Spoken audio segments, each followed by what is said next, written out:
Hi friends, ನಮಸ್ಕಾರ. ಎಲ್ರಿಗೂ ಹೇಗಿದ್ದೀರಾ? ಎಲ್ಲರೂ ಚೆನ್ನಾಗಿದ್ದೀರಾ? ನೀವೆಲ್ಲರೂ ಚೆನ್ನಾಗಿದ್ದೀರಾ ಅಂತ ಭಾವಿಸ್ತಾ ಇವತ್ತಿನ ವ್ಲಾಗ್ನ ಶುರು ಮಾಡ್ತಾ ಇದ್ದೀನಿ. ಇದು ಬಂದು ಸಂಕ್ರಾಂತಿ ವ್ಲಾಗ್ ಆಗಿರುತ್ತೆ. ಸ್ವಲ್ಪ ಲೇಟಾಗಿ ಬರ್ತಾ ಇದೆ, ದಯವಿಟ್ಟು ಕ್ಷಮೆ ಇರಲಿ. ಹೀಗೆ ಸಪೋರ್ಟ್ ಮಾಡ್ತಾಯಿರಿ. ಹಾಗೆ ಹೊಸದಾಗಿ ಯಾರೆಲ್ಲ ನನ್ನ ಚಾನಲ್ನ ನೋಡ್ತಾ ಇದ್ದೀರೋ ಸಬ್ಸ್ಕ್ರೈಬ್ ಮಾಡಿಕೊಂಡು ನೋಡಿ. ಹಾಗೆ ವಿಡಿಯೋ ಇಷ್ಟ ಆದರೆ ಲೈಕ್, ಶೇರ್, ಕಮೆಂಟ್ ಮಾಡೋದನ್ನು ಮರಿಬೇಡಿ. ಬನ್ನಿ ಹಾಗಿದ್ರೆ.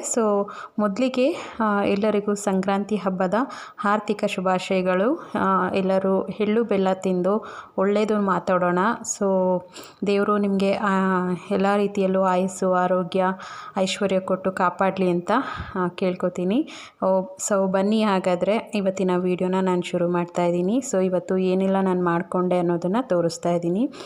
ಇವತ್ತು ನಾನು ಬಂದು ನೈವೇದ್ಯಕ್ಕೆ ಖಾರ ಪೊಂಗಲ್ ಮತ್ತು ಸ್ವೀಟ್ ಪೊಂಗಲ್ನ ಮಾಡ್ತಾಯಿದ್ದೀನಿ. ಸ್ವಲ್ಪ ಜಾಸ್ತಿ ಕ್ವಾಂಟಿಟಿಯಲ್ಲೇ ಮಾಡ್ತಾಯಿದ್ದೀನಿ. ಅಮ್ಮನೂ ಬರ್ತಾರೆ, ಹಾಗಾಗಿ ಸ್ವಲ್ಪ ಕ್ವಾಂಟಿಟಿ ಜಾಸ್ತಿ ಮಾಡ್ತಾಯಿದ್ದೀನಿ. ಇಲ್ಲಿ ನಾನು ಒಂದು 250 ಗ್ರಾಮ್ ಅಷ್ಟು ನಾನು ಹೆಸರು ಬೇಳೆನ ತೊಗೊಂಡಿದ್ದೀನಿ. ಈಗ ಅದೇ ಲೋಟದಲ್ಲಿ ನಾನು 1 ಗ್ಲಾಸಷ್ಟು ಅಕ್ಕಿನ ಒಂದೂವರೆ ಗ್ಲಾಸಷ್ಟು ಅಕ್ಕಿನ ತೊಗೊಂಡಿದ್ದೀನಿ. 1.5 ಗ್ಲಾಸಷ್ಟು ಅಕ್ಕಿ ತೊಗೊಂಡಿದ್ದೀನಿ, 1 ಗ್ಲಾಸು ಹೆಸರು ಬೇಳೆ. ಇದಿಷ್ಟು ತೊಗೊಂಡು ನಾನು ಇದನ್ನು ಒಂದೇ ಸಲ ಬೇಯಿಸ್ಕೊತೀನಿ. ಸಪ್ರೇಟಾಗಿ ಸ್ವೀಟ್ ಪೊಂಗಲ್ಗೆ ಮತ್ತು ಖಾರ ಪೊಂಗಲ್ಗೆ ಒಂದೇ ಸತಿ ಇದನ್ನು ಬೇಯಿಸ್ಕೊತೀನಿ. ಇದನ್ನು ಒಂದು 2-3 ಸಲ ಚೆನ್ನಾಗಿ ವಾಶ್ ಮಾಡಿಕೊಂಡು ಇದು ಸ್ವಲ್ಪ ಜಾಸ್ತಿ ನೀರನ್ನು ಇಟ್ಕೋಬೇಕಾಗತ್ತೆ. ನಾವು 1 ಲೋಟಗೆ 2 ಲೋಟದಷ್ಟು ನೀರಿಟ್ಟರೆ ಇದಕ್ಕೆ ಒಂದು 3 ಲೋಟ 4 ಲೋಟದಷ್ಟು ನೀರನ್ನು ಇಡಬೇಕಾಗತ್ತೆ. ನಾನಿಲ್ಲಿ 1.5 ಲೋಟ ಎಲ್ಲ 2.5 ಲೋಟದಷ್ಟು ಹೆಸರುಬೇಳೆ ಅಕ್ಕಿ ಎಲ್ಲ ಇರೋದರಿಂದ ನಾನಿಲ್ಲಿ ಒಂದು 7ರಿಂದ 8 ಗ್ಲಾಸಷ್ಟು ನೀರನ್ನು ಹಾಕ್ಕೊಂಡಿದ್ದೀನಿ. ಹಾಗೆ ಇದಕ್ಕೆ ರುಚಿಗೆ ತಕ್ಕಷ್ಟು ಉಪ್ಪನ್ನು ಕೂಡ ಹಾಕ್ತಾಯಿದ್ದೀನಿ. ಸ್ವೀಟ್ ಪೊಂಗಲ್ಗೂ ಅಷ್ಟೇ ರುಚಿಗೆ ತಕ್ಕಷ್ಟು ಸ್ವಲ್ಪ ಚಿಟಿಕೆಯಷ್ಟು ಉಪ್ಪು ಹಾಕಿದ್ರೆ ಸ್ವೀಟು ಕೂಡ ಟೇಸ್ಟಿಯಾಗಿ ಬರುತ್ತೆ ಅಂತ ಹೇಳ್ತಾರೆ.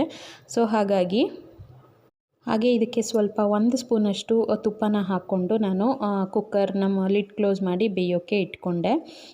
ಇವಾಗ ನಾನು ನಾರ್ಮಲ್ ಸಂಕ್ರಾಂತಿ ಅಂದರೆ ಕಡಲೆಕಾಯಿ, ಗೆಣಸು ಇದೆಲ್ಲ ಕಾಮನ್ ಆಗಿದ್ದೇ ಇರುತ್ತೆ. ಕಬ್ಬು ಮತ್ತು ಅವರೆಕಾಯಿ ಇದೆಲ್ಲ ಕಾಮನ್. ಇದನ್ನೆಲ್ಲ ಯಾಕೆ ಮಾಡ್ತಾರೆ, ಈ ಹಬ್ಬದ ಉದ್ದೇಶ ಏನು ಅನ್ನೋದು ತುಂಬ ಜನಕ್ಕೆ ಗೊತ್ತಿರುತ್ತೆ. ಆದರೂ ಕೂಡ ನನಗೆಷ್ಟು ಗೊತ್ತೋ ಅಷ್ಟನ್ನು ನಾನು ನಿಮ್ಮ ಜೊತೆ ಶೇರ್ ಮಾಡ್ಕೋತೀನಿ.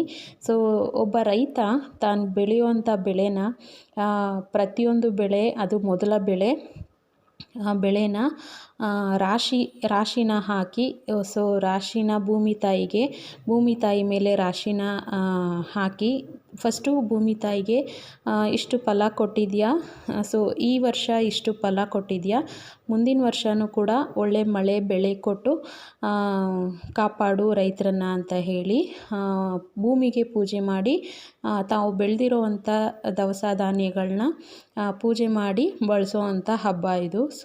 ಹಾಗಾಗಿ ಕಡಲೆಕಾಯಿ ಕೂಡ ಅಷ್ಟೇ, ಅವರೆಕಾಯಿ ಎಲ್ಲದೂ ಕೂಡ ಅಷ್ಟೇ, ಗೆಣಸು ಎಲ್ಲ ಹೊಸ ಬೆಳೆಗಳನ್ನ ಬೆಳೆದು ರಾಶಿ ಪೂಜೆ ಮಾಡಿ ಹಬ್ಬನ ಶುರು ಮಾಡ್ತಾರೆ. ವರ್ಷದ ಮೊದಲನೇ ಹಬ್ಬ ಸಂಕ್ರಾಂತಿ. ಇದಿಷ್ಟು ಮಾಡೋದು ಈ ಹಬ್ಬದ ಒಂದು ವಿಶೇಷ. ಇನ್ನೊಂದು ಹೇಳಬೇಕು ಅಂದರೆ ರೈತರು ಹಸುಗಳನ್ನ ಕಿಚ್ಚಾಯಿಸ್ತಾರೆ. ಹಸುಗಳಿಗೆ ಅಲಂಕಾರ ಮಾಡಿ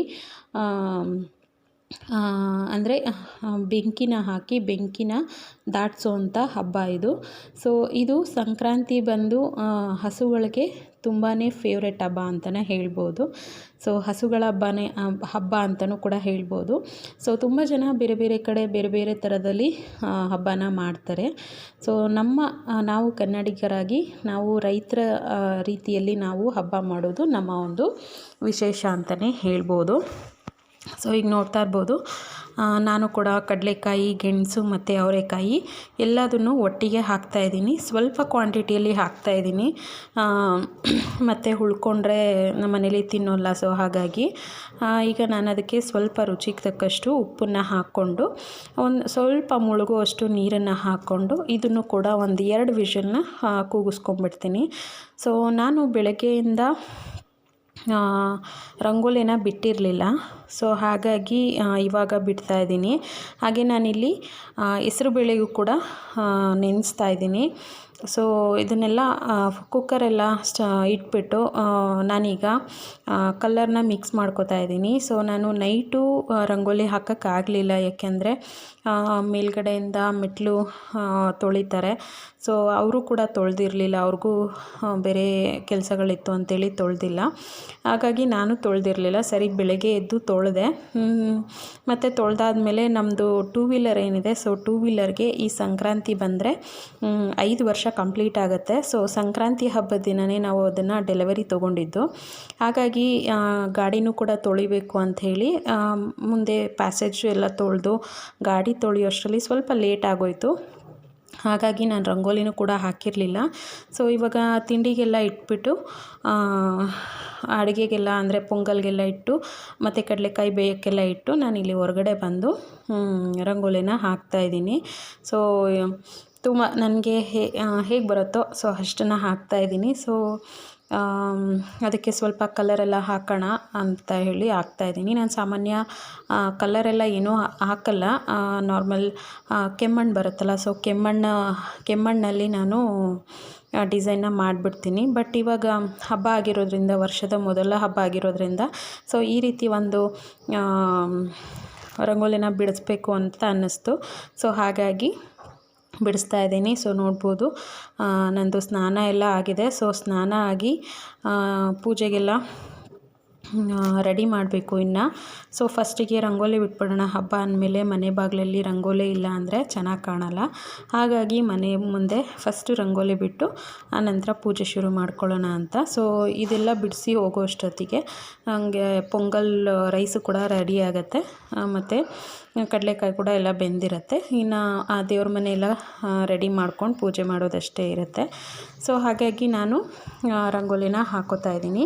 ಸೊ ನಿಜವಾಗ್ಲೂ ಇದು ನಂಗೆ ತುಂಬ ಇಷ್ಟ ಆಯಿತು.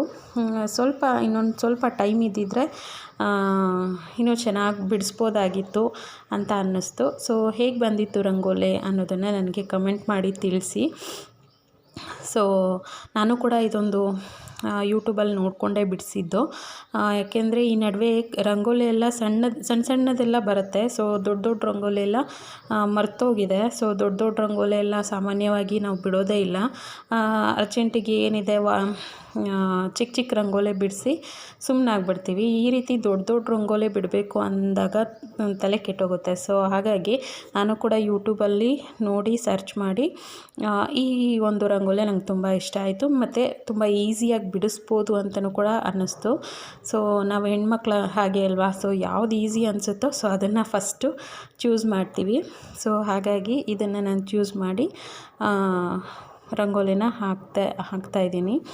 ಸೊ ಹೇಗೆ ಬಂದಿದೆ ಅಂತೇಳಿ ನನಗೆ ಕಮೆಂಟ್ ಮೂಲಕ ತಿಳಿಸಿ ಸ್ನೇಹಿತರೆ. ಆಮೇಲೆ ಕೆಮ್ಮಣ್ಣಲ್ಲಿ ಸ್ವಲ್ಪ ಬಾರ್ಡ್ರ್ ಲೈನ್ನ ಹಾಕೋಣ ಅಂತ ಅನ್ನಿಸ್ತು. ಸೊ ಹಾಗಾಗಿ ಹಾಕಿದ್ರೆ ಚೆನ್ನಾಗಿರುತ್ತೆ ಅಂತ ಒಂದು ಮಧ್ಯದಲ್ಲಿ ಟ್ರೈ ಮಾಡಿದೆ. ಸೊ ಅದು ಕೂಡ ಚೆನ್ನಾಗಿ ಕಾಣಿಸ್ತಾ ಇತ್ತು. ಹಾಗಾಗಿ ಇದು ಕೂಡ ಇರಲಿ ಅಂದ್ಬಿಟ್ಟು ಸೊ ಬಾರ್ಡ್ರ್ ಲೈನಿಗೆ ನಾನು ಕೆಮ್ಮಣ್ಣನ್ನು ಯೂಸ್ ಮಾಡಿಕೊಂಡು ಡ್ರಾ ಮಾಡ್ತಾಯಿದ್ದೀನಿ. ತುಂಬ ಚೆನ್ನಾಗಿತ್ತು, ಚೆನ್ನಾಗಿ ಬಂದಿತ್ತು ರಂಗೋಲಿನೂ, ತುಂಬ ಇಷ್ಟ ಆಯಿತು ನನಗೂ ಕೂಡ.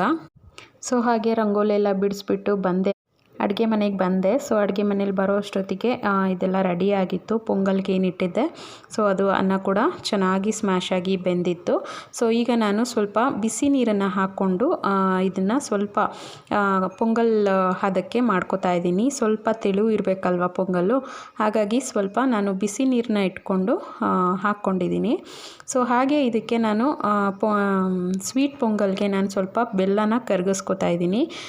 ನಾನು ಬೆಲ್ಲದಲ್ಲಿ ಮಣ್ಣು ಅದು ಇದು ಕಸ ಏನಾದರೂ ಇದ್ದರೆ ಸೋಸ್ಬಿಟ್ಟು ಹಾಕೋಣ ಅಂತೇಳಿ ಮಾಡ್ತಾಯಿದ್ದೀನಿ. ಸೊ ಇವಾಗ ನಾನು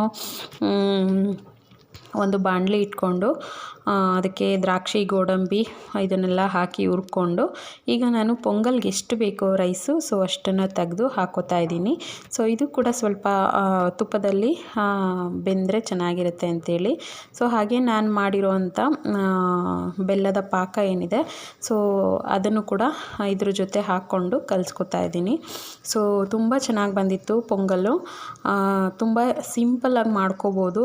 ನಿಮಗೆ ಇದ್ರ ಜೊತೆಗೆ ಹಾಲು ಸೇರಿಸ್ಕೊಂಡ್ರೂ ಕೂಡ ತುಂಬ ಚೆನ್ನಾಗಿರುತ್ತೆ. ಬಟ್ ನಾನಿಲ್ಲಿ ಹಾಲು ಸೇರಿಸಿಲ್ಲ, ಯಾಕೆಂದರೆ ನಮ್ಮ ಮನೇಲಿ ಇಷ್ಟ ಆಗಲ್ಲ. ಸೊ ಹಾಗೆ ಈಗ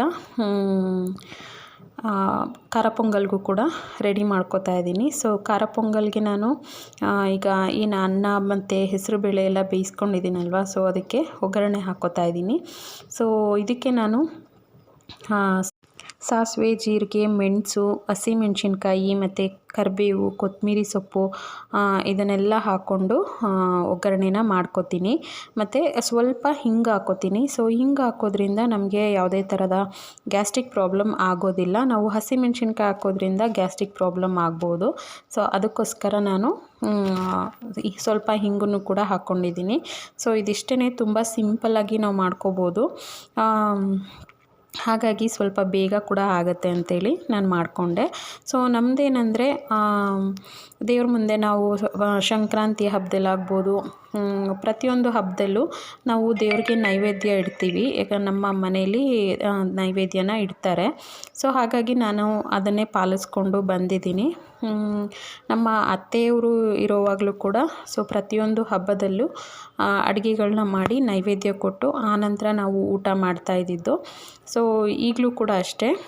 ಸೊ ನಾನು ದೊಡ್ಡ ಸೊಸೆ ಆಗಿರೋದ್ರಿಂದ ಸೊ ನಾನು ಅದನ್ನು ಪಾಲಿಸ್ಬೇಕಾಗತ್ತೆ. ಅದನ್ನು ನಾನು ಪಾಲಿಸ್ಕೊಂಡು ಬಂದಿದ್ದೀನಿ. ಸೊ ತುಂಬ ಅಡುಗೆಗಳೆಲ್ಲ ನಾನೇನು ಮಾಡೋಕ್ಕೆ ಹೋಗಲ್ಲ. ಸೊ ನನ್ನ ಕೈಲಿ ಏನಾಗುತ್ತೆ ಸೊ ಅದನ್ನು ಮಾಡಿ ಅವರು ನಡ್ಸ್ಕೊಂಬಂದಿರೋ ಅಂಥ ಒಂದು ಪದ್ಧತಿನ ನಾನು ಕೂಡ ನಡೆಸ್ಕೊಂಡು ಹೋಗ್ತಾಯಿದ್ದೀನಿ.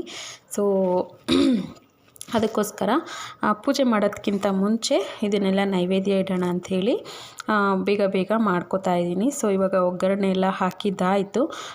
ಇವಾಗ ನಾನು ಹೆಸರುಬೇಳೆಗೆ ರೆಡಿ ಮಾಡ್ಕೋಬೇಕು. ಹೆಸರುಬೇಳೆಗೂ ಕೂಡ ನಾನು ಬೇಳೆನ ಆವಾಗಲೇ ನೆನೆಸಿಟ್ಟಿದ್ದೆ. ಸೊ ಇವಾಗ ಅದಕ್ಕೆ ಒಂದು ಸೌತೆಕಾಯಿ ಮತ್ತು ಒಂದು ಕ್ಯಾರೆಟು, ಸ್ವಲ್ಪ ಕೊತ್ತಂಬರಿ ಸೊಪ್ಪು ಮತ್ತು ಒಂದು ಹಸಿಮೆಣಸಿನ್ಕಾಯಿ ಮತ್ತು ಸ್ವಲ್ಪ ಮೆಣಸು ಪೌಡರು ಮತ್ತು ರುಚಿಗೆ ತಕ್ಕಷ್ಟು ಉಪ್ಪು. ಸೊ ಇದನ್ನೆಲ್ಲ ಹಾಕ್ಬಿಟ್ಟು ಹಾಗೆ ಇಟ್ಟಿದ್ದೀನಿ. ನಾವು ಬಡಿಸೋವಾಗ ಅದನ್ನು ಮಿಕ್ಸ್ ಮಾಡ್ಕೋಬೋದು. ಸೊ ಹಾಗಾಗಿ ಇವಾಗ ನಾನು ನಮ್ಮ ಮನೇಲಿ ಪೊಂಗಲ್ಗೆ ತುಂಬ ಇಷ್ಟ ಆಗೋದು ರಾಯ್ತ.